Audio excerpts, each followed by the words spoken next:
Hi, world. I am Tuliam Limba, and you are watching the very, very first episode of Emo Talk Show. And I am here with some special guests. I cannot wait for us to have this conversation. And yeah, they're very special people. I look up to them. And so, if you could just introduce yourself real quick, your name, what you do, and stuff like that. Okay, Tulia, thank you so much for this opportunity. I'm so excited for this show, My name is Peterson Kinyo Wambu. I was born and I grew up in Kenya, immigrated to the United States in 2015, did schooling, and right now I'm a resident of Iowa, Des Moines, Iowa. Professionally, an urban planner and I'm a teacher too. And I'm so excited for this conversation about mental health issues because as an immigrant, I have personal experiences about the African diaspora and mental issues that we encounter here. Thank you so much for inviting us, and I'm looking forward to be part of this show. Yes. Go ahead, Ima. Oh, thank you. Tulia, thank you so very much for this opportunity. It's a huge one. I love what you're doing. I love your heart. And I want to say again, it's an honor to be here.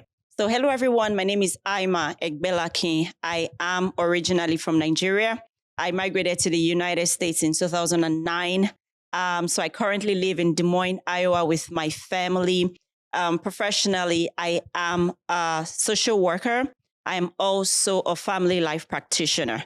So what that means is I work as a counselor and a coach to couples and parents.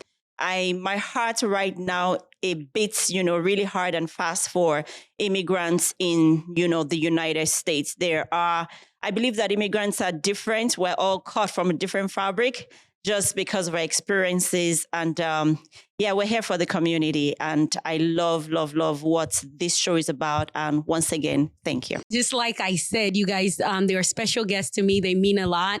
And just like you can hear, the heart is in what we're doing. So many of the issues that the African community has are some of the biggest issues that require just uncomfortable conversation, but yet very necessary. And at the very top of that list, we have mental health, just like Peterson had mentioned. Today, we'll be talking about mental health and the stigma that it holds in the African community. And so we'll jump right into it. I have here a statistic that's supposed to help us. According to the Health and Human Services Office of Minority Health, although Blacks make up 13% of the U.S. population, we are more likely to experience mental health issues more than any other race for obvious reasons. And although we recognize that this is an issue, we shy away from speaking about it. And so the very first question is just why do you think we're not talking about this in the African community? Okay, that's a very long question, but I'm going to jump into it and give a couple of perspectives, I think mental health is very important for everyone because mental health is just like any kind of health, The moment you have mental health check, it means that you're going to have a good health generally, just like having a physical health check. So Africans in the diaspora encounter a lot of issues, First of all, when they come into the United States, they're Blacks. They get into the Black population. And also part of the statistics why you say that is African immigrants also become part of the African American population, However, we all have different backgrounds, because as Africans, we have different encounters of life, socially, politically, and emotionally, And when we migrate here, either voluntarily or involuntarily, people encounter a lot of things in life, because you have to settle in a new country and you have to go through so many things.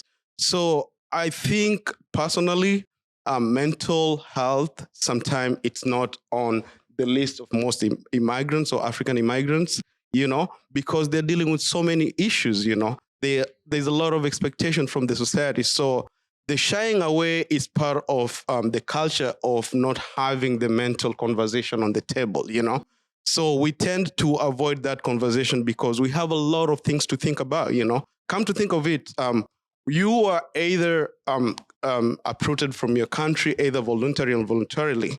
There are people from the African continent that went through a lot of issues and stigma, either from war or other issues. So historically, they have a different experience. And when they come here, there's that struggle too. However, they have to integrate into this community and live life, and there's expectation that they become part of the community. So there's that assumption or in the African community that mental issue might not be on the list, on the top. On the top of the list. It's not a top priority. And most African immigrants tend to ignore that until sometimes it becomes too late.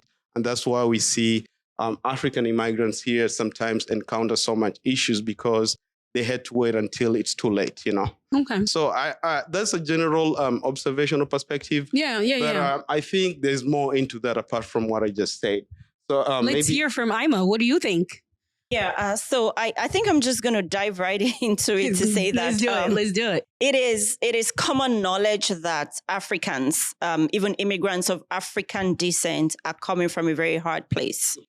We've had to go through so much, even to be here. I always tell people that one of the hardest things that I've done personally in my life is migrating to the US and living in the US. It's harder than you think. It's not just what people see when they look at immigrants in the US is their pictures are always so nice. They always have the nice everything, the houses, because you see, when we take pictures and you see the streets, they are clean, everything just looks so nice. But it's a lot beneath when you come to the person who has to go through layers and layers of issues to be able to live and thrive in another country. Then we'll be tending towards having the discussion about mental health.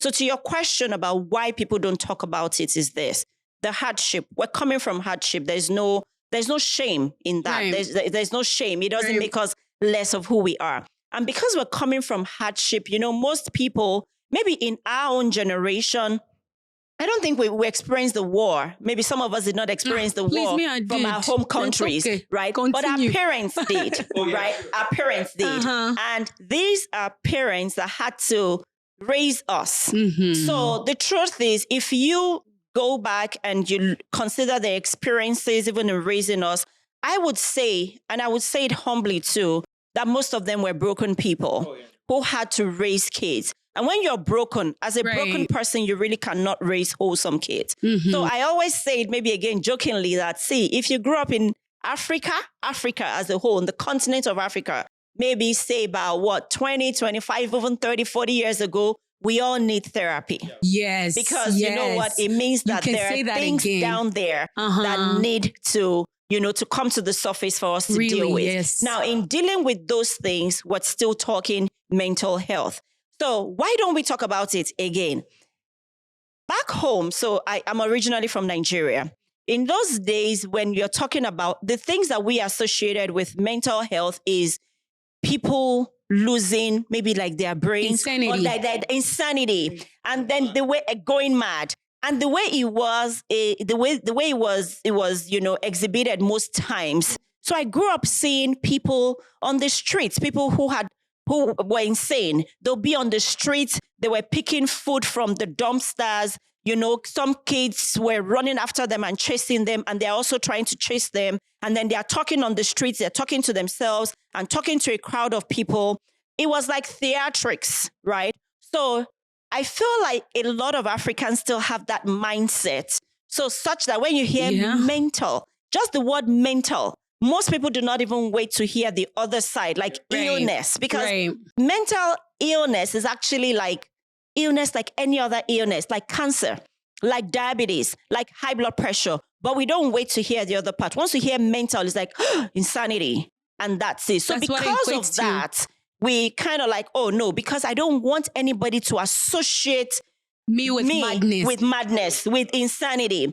If in my own country, my home country, is so, I would say, so serious or maybe so severe that even when young people, a man and a woman of marriageable age, are about to get married, you would hear things from the families to say, oh, we need to go check their family if there is no mad person in there. So it's pretty much like you grew up hearing, oh, mental. They will even say things like, oh, he has mental issues.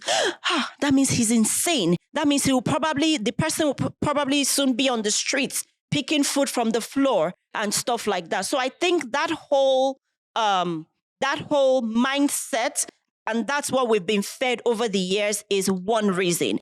Another reason is coming from the place of hardship. One word, there are two words that I kind of struggle with a little bit that I use to describe Africans overall. Number one, you hear a lot of people say, oh, Africans, they're very hardworking. Number two, you hear, oh, they're very resilient, right? So because we have those things, like even from the way we were raised, when especially maybe like the boy child, Right. they'll tell them, don't especially cry. the boy child. You are a boy. Don't cry. You are a boy. Boys don't cry. And stuff like that. Now, I think that what we're doing indirectly that we do not know, that maybe our parents also did not know, was that we're undermining the humanity of those children that grew up that way. So when it's okay to acknowledge the feelings of that child and teach them instead how to process it. So again, we don't know how to process things, maybe our feelings or our emotions. That could be another reason. Another reason, we've been labeled. We are resilient. We are strong. So you see people, and resiliency, resiliency shouldn't equate to not you being tired. Like, if you're tired, you're tired. Yes. You can be resilient and be tired. You can be hardworking and be tired. You've had enough. We're not. So you see the typical African, we just keep going and we keep going. And again, Peter says something to the way we are. We're very communal. So you find somebody trying to bear the weight of, this person, I'm a sister, I'm trying to, cater to the needs of my siblings. I'm trying to cater to the needs of my parents. God help you if your parents are separated or divorced, then you're trying to be an advocate to mommy, and then you're trying to tell daddy to calm down, and then you're trying to help. So it's a lot of those things that just make it hard for us. The last thing that I want to also say as to why we don't discuss that is religion. Africans are a very religious set of people. Yeah. It's one of the ways that I think that we build resilience. So if you say, oh, I'm struggling with, a mental health issue, it becomes, you are so weak spiritually. I mean, go and pray. Pray have about you not it. fasted? Have you fasted about it? It's like we could overcome slave trade. We have overcome what's there in sadness. Get out of it, and stuff like that. So I think it's a couple of factors as the reason why we don't even talk about it. So when we now bring it to our own generation, it's just okay to, okay, how are you? I'm good. I'm fine. And then we just keep going like that. I agree with everything you guys have said.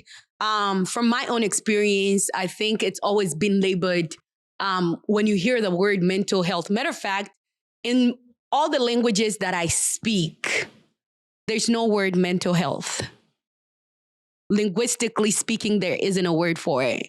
And I know what Swahili nowadays, they'll say oh, mambo ya kisaikolojia. That's not a Swahili word either, so it's like there's no term for it.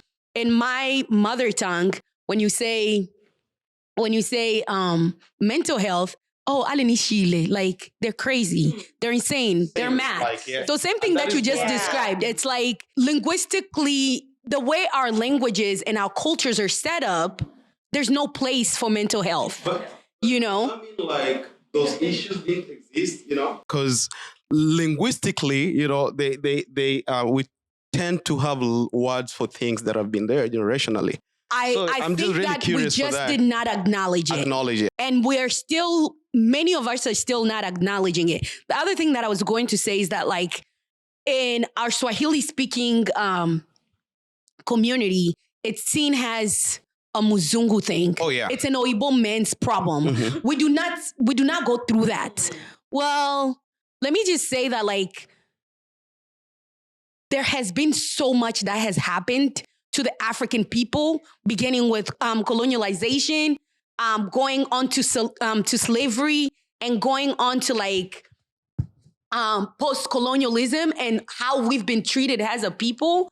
And all of that. I come from a war-torn country. So like, I think of it and I'm like, how did my mom survive it? And when we think of colonialism in my country, that was 60 years ago. Oh, yeah. My grandparents are in their 80s. So they lived went through during that time. And so whatever stress they had through that time or during that time, passed down. They have transferred it to us. Yeah. So there is this generational trauma that's being passed on to us. And now we have to deal with it. But we can't come out and say that we're having problems because it's a Muzungu problem. Like, it's not a Black people issue, you know? So I just think that it's interesting that, like, even though we're here in the US, even though we're up here in the West, we're still having the same conversations that should have been had back home in Africa, you know? Anyways, going on to the next thing. What do you guys think? What political, religious, social, and or cultural impacts would you say have attributed more to the stigma that exists in the African community today about mental health, which we've kind of started talking about? What do you guys think are the biggest ones? I think I'll just generalize it. I think one of the biggest reason is lack of information, you know. I think the moment, especially here in the US, once we came here, some of us went through the college, you know, and through college, we were able to access some of this information. And that is how some of us transitioned and understood that mental issues are a thing, you know, through counseling and everything. I think the biggest struggle is not getting the right information, even though you're here, you know, because the moment we re-educate ourselves or try to understand some of these things, then it's going to remove all the biases that we have, either culturally, religious, or politically, you know. So the biggest issue that I personally think is not getting the right information, not being able to access the information too, and not getting cultural specific information, because if someone speaks Swahili and tries to explain to you these Western idea of mental issues, you might be able to understand it much better than being explained in English, you know? So I think the disparity between people not being able to access this information in a way they're comfortable, in a way that they feel okay, they don't feel like they're suppressed or someone laughing at them, because the moment there are mental issues discussion and it's from an American perspective, you might say, oh, that's not my thing, you know? That sounds like a person problem, but you might be having stress, but in a different perspective. You might be having depression, but in a different perspective. But because culturally here, some of the issues, how they approach them, they have a conversation, you feel, oh, that doesn't suit me, doesn't fit me, and I'm not part of that conversation. And then you stay behind. And then you come up with all this justification why you didn't attend or you didn't look into a mental issue in a serious way. Oh, that is this Western people, Mzungu problem, not me, you know. So I think we need more and more people like me and you who either are psychologists or people who really know and understand mental issues from either Congolese perspective, Kenyan perspective, or Nigerian perspective. Culturally, they know what you went through. Because if you want to have therapy right now, you know, your kind of therapy might be different from mine and yours. And most of the time, it might be of importance if it's person like you who understand what you go through. So I think the stigma, it's on the education and information. The more information people are provided with, the more the willingness to change. Because I'm from Kenya, you're from Congo. And you're from Nigeria. We are all Africans, but why are we different? Why are we understanding mental issues compared to our counterparts, maybe back at home or somewhere else, you know? So that's my general perspective of that whole question that you've highlighted there. Go ahead, Emma. Peter, I think you've said like most of the things that I would probably have said, but let me just maybe let you, I'm meeting you for the first time. I've seen Tulia a few times. I know where her heart is. Just hearing you speak, I know where your heart is.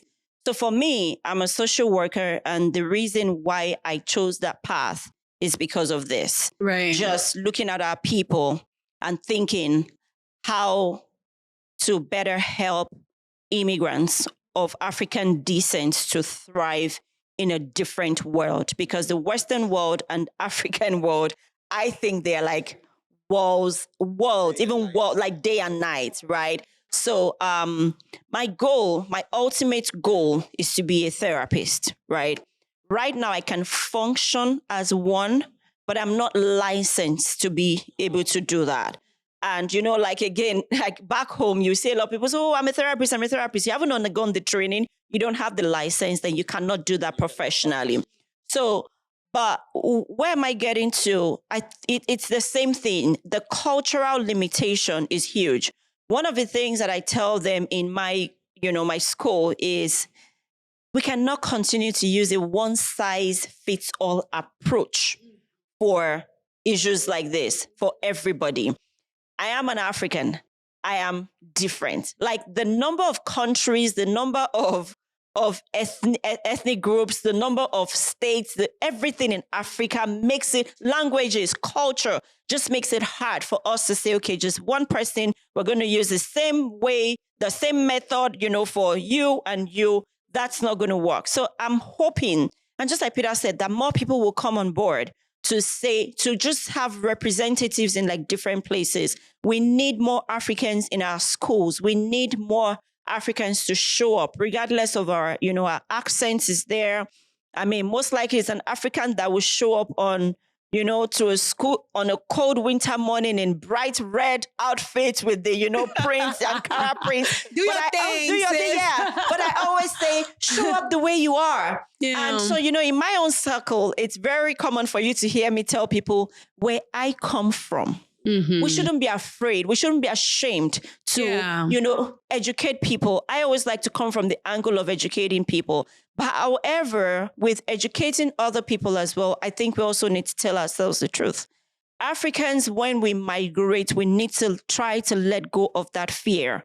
And fear can be crippling. And those are some of the things also that would lead to anxiety, which is a mental health issue.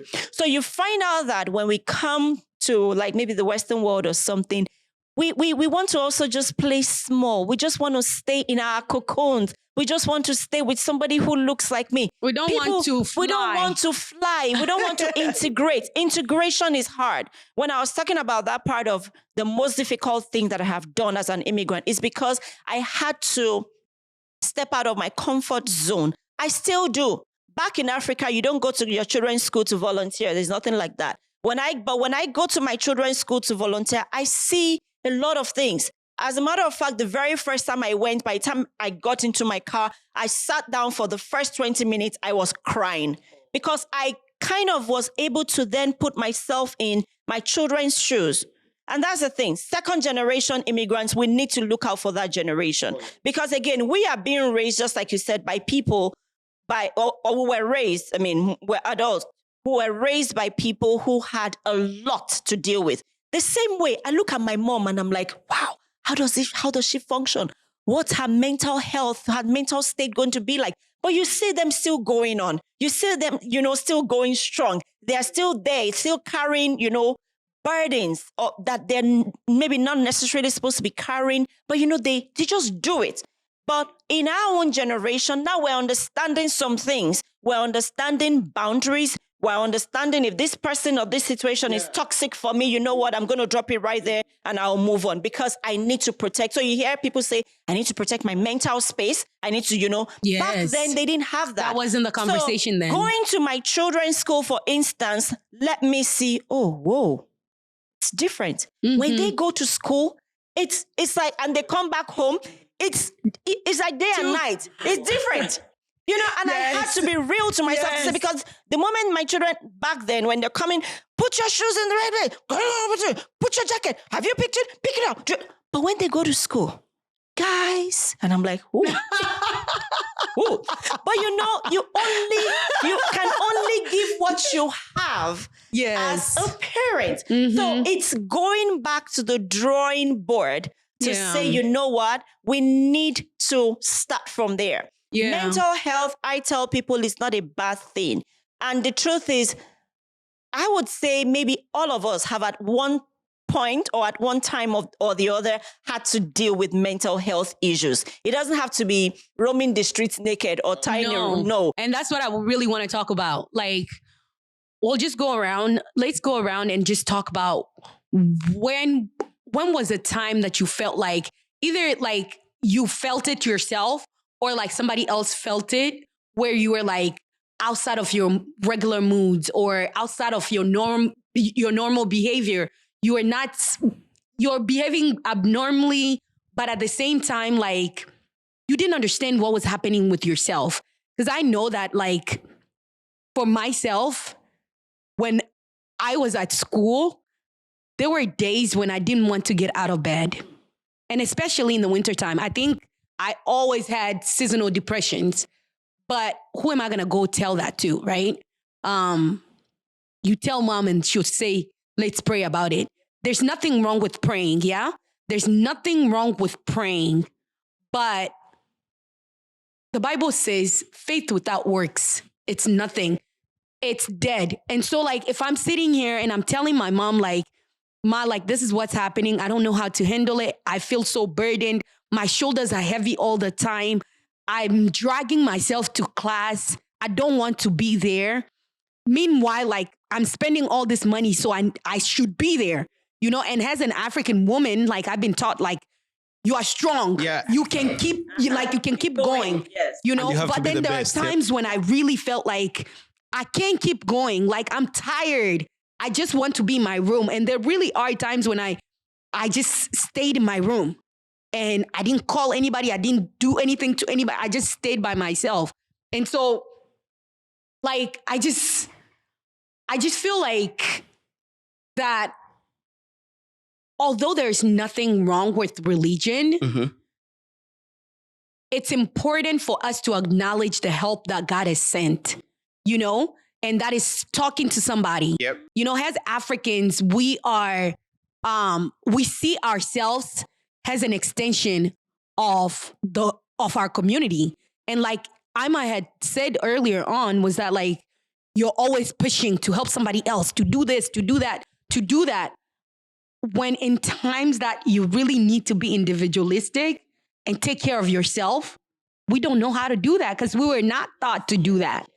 So what are times that you've really seen yourself go through it and you felt like maybe you were being stigmatized or no, you weren't being listened to, you weren't being heard, you felt like you didn't matter or anything like that? Because I feel like we've all had those moments at this age. Well, that's a very good part of the conversation because just like you've said, Ima, is each one of us has experienced mental illness in one way or another. It might be extreme or not really extreme. Yeah. My biggest struggle was just like you've said, moving into the US, you know, even though it was voluntary, you know, I came to school and everything. I had to leave all my friends, you know. Right. I had to come in a different country where majority of the population doesn't look like me and everything, you know. I had to leave behind my whole family. So the biggest struggle was just starting life again afresh, you know? And there's so many things that you need to know here in the US that sometimes as an immigrant and a student too, as an international student, you know, it becomes more difficult, you know? So you had to learn so many things. And my biggest struggle was just how to integrate into this society. You don't have any friends, you don't have your parents, I don't have my siblings or anyone like that. So there were lowest moments that you could just want the presence of your own family, you know, but I didn't have anyone to talk to. So my first few months into the US, it was really struggle. I came during the winter. So winter, depression in the winter. I came in January of 2015. So it made it even more difficult. I had to reevaluate myself, like, what am I doing here, you know? But 7 years down the line, I'm happy that so many things really worked, you know. I was able to understand mental issues and seek help whenever it was really, really important, you know. Right now I have my wife who supports me, you know, most of the time. But stress time to time comes just from missing family, looking for people to talk to, jobs, things related to jobs and so many things. So I think as an African immigrant here in the US, every day is a struggling day because something new is coming up and you have to know how to deal with them. And poverty, I heard you say something about like the workload. Mhm. You know, poverty is a big contributor to mental health. Oh, yeah. Because if you're not making enough for your family, my friend, you are struggling up there. Even if you don't want to acknowledge it, The most you are important, struggling because financial. you want to be able to put food on the table. You want to be able to buy things. And for us who are here, we have family members back home. And there's you know? expectation from them back home. And actually, most of the Yes. time, you cannot tell them you're broke. They know you have money. They assume you can pluck Yeah. money from trees. So Yeah. that's part of the whole expectation and stress too, because everyone eyes is on you too. Back home, they're looking at you Yeah. in a way that they want you to be successful. But at the same time, there's expectation once you're successful, they become successful. So I'm going to pass it to Yeah, I think it will be pretty much the same thing. I have a lot of stories to share in that area, honestly, Yeah. with the struggles and everything. So, and I understand that. Like for me, let me say maybe one or two. For me, it's just having to. I was telling myself and my husband were talking recently, and I said, "Do you know that a lot of people don't even understand that we're caught between cultures?" And it's interesting because for me, I think I just got to a point where I realized that when I communicate with people back home, it's like they don't understand what you're talking about. And then you hear, I've gotten some remarks like, you're getting too American. Maybe, for instance, when you say things like, you know how Africans are perceived to roll. We do African time. We show up late for everything. And then I go to a place and they're delaying and I'm like, I need to leave in the next 10 minutes or like 15 minutes. This thing was supposed to have started an hour ago. And they tell you, you're an African. Right. And I'm like, see, that's part of the problem. Just because we've always done it to doesn't be mean disciplined. it's right. We can't keep doing things that way. When you come like that, the next thing is, you're becoming too American. Yeah. We don't understand. And I'm like, no, time is money. And, and you try to explain just concepts and everything. And it's like you are in a different world. So, and then you're trying to communicate with, I didn't realize that there was an issue, like even with my American friends, until one day I had to talk to an American. She was like, she had come to my house and had served chicken. And she said, oh, Wyma, this chicken tastes so good. How did you make it? And I said, oh, I grilled it in the oven. And she was like, oh, you grilled it in your oven? I was like, yeah, I grilled it in the oven. I grilled it. Yeah. You don't know. And I was even like very confident, like, oh, you don't know what it means to grill in the oven? Yeah, I did it. You mean? And she said, oh, you mean you baked it? I was like, no, I grilled it. And you don't know how those things. So you're like, and then so you're talking to your American friends, they're like, oh, she's so African. And then you're talking to the African, it's like, yo, she's so American. So I used to write, I used to share. I've been on the journey of trying to educate both sides. When I say both sides, my African community and my Nigerian community, just to kind of showcase part of the issues that we have. So I share stories about my family, maybe the things my children say. And maybe when they say some things and I just put it on there, my American friends will get the gist and they will laugh. The African ones will write, your children are so spoiled. Why are they so spoiled?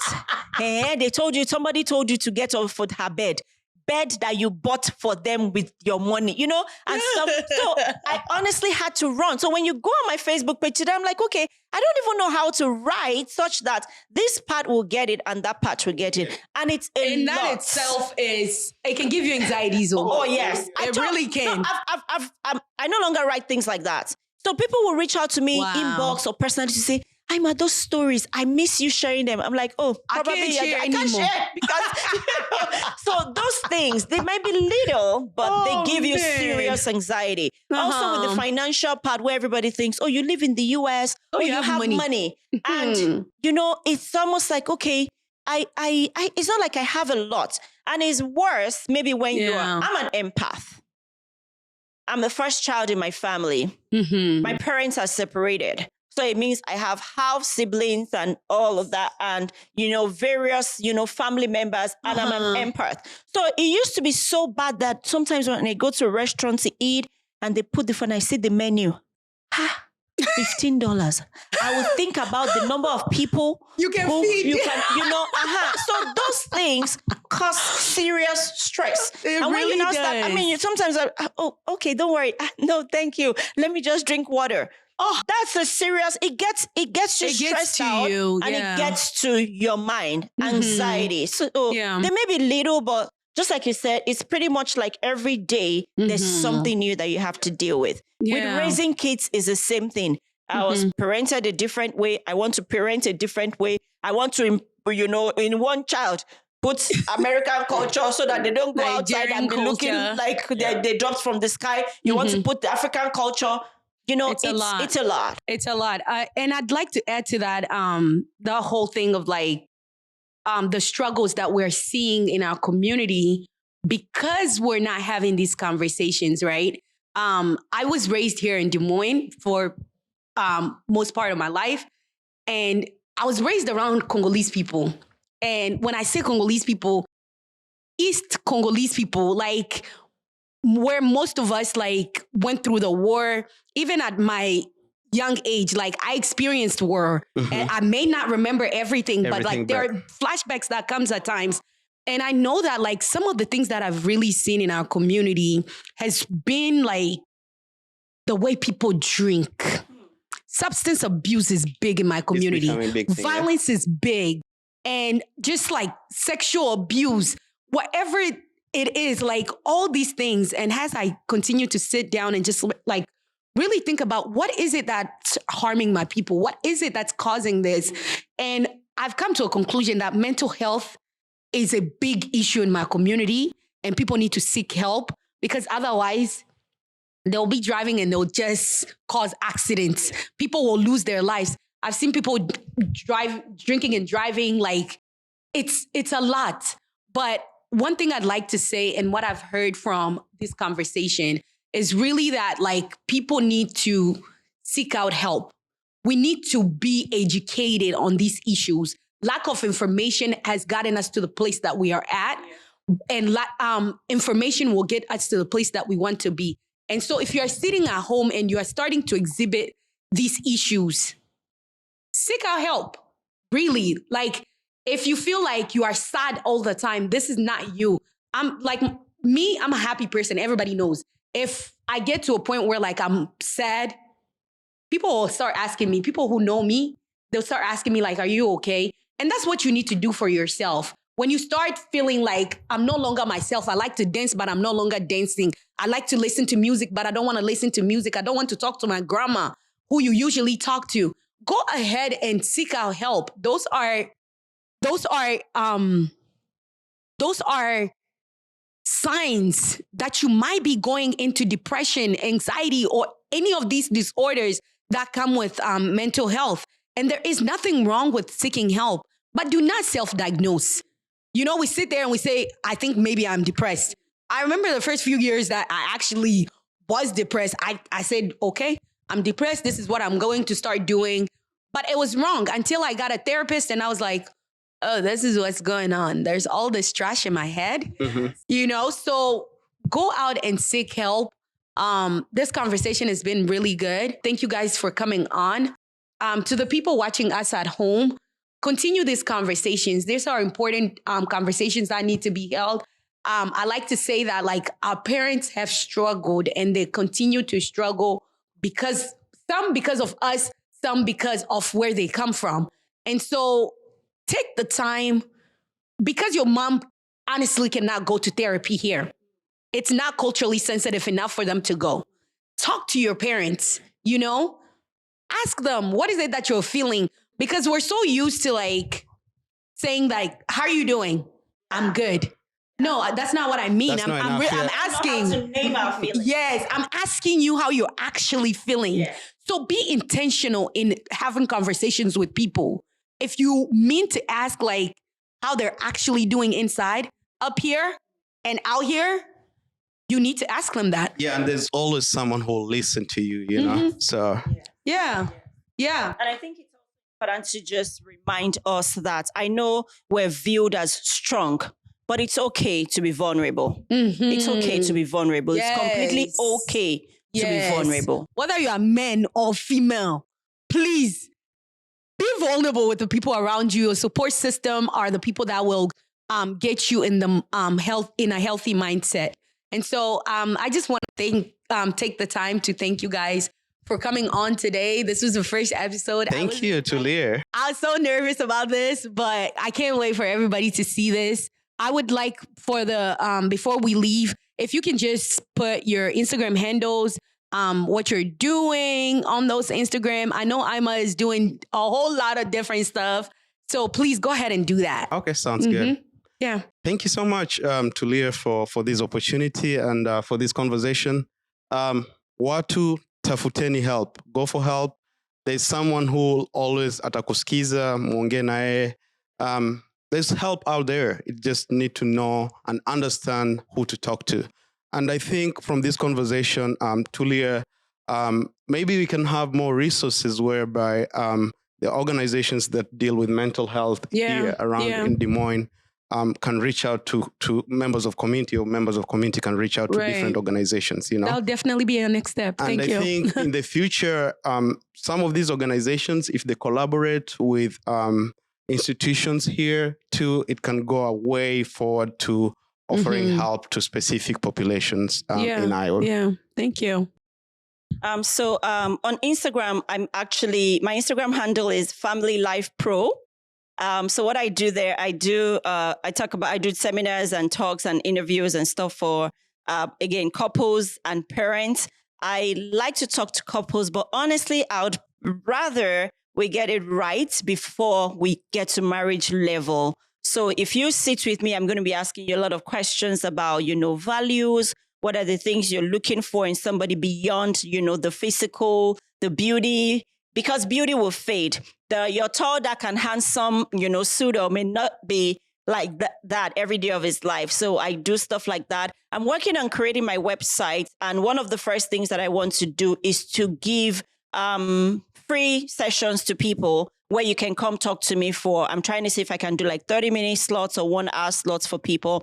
Within the Des Moines community, please, if you know somebody who's struggling, reach out to me. My name is Ima. Tulia has my information.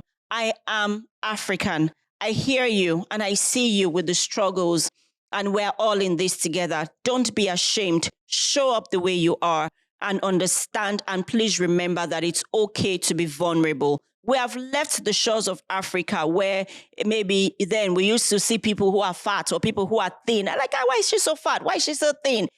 Now, everybody, we're getting to the point where what we're preaching is just be kind, because behind what we call fat, behind what we call, oh, she's too skinny, is somebody, a human being who wants to be seen, who wants to be loved just like you want to. So please reach out. Do not wait until we get to the point where somebody is going to the streets in towels or picking up fruit from the trees, or just being confined to a home before you speak out. I can assure you, nobody's going to laugh at you. Nobody's going to make you feel less of who you are. We're just going to hold your hands and walk through the situations with you. So if you're an African, if you're a parent of African descent, you are a young man or young woman, you want to go into marriage, or you're married and you're just struggling, trying to balance everything, please reach out and let's get out of our comfort zone. I know it is hard, but try as much as possible to integrate. When we integrate, that's how we grow. When we integrate, we learn. And with learning comes growing.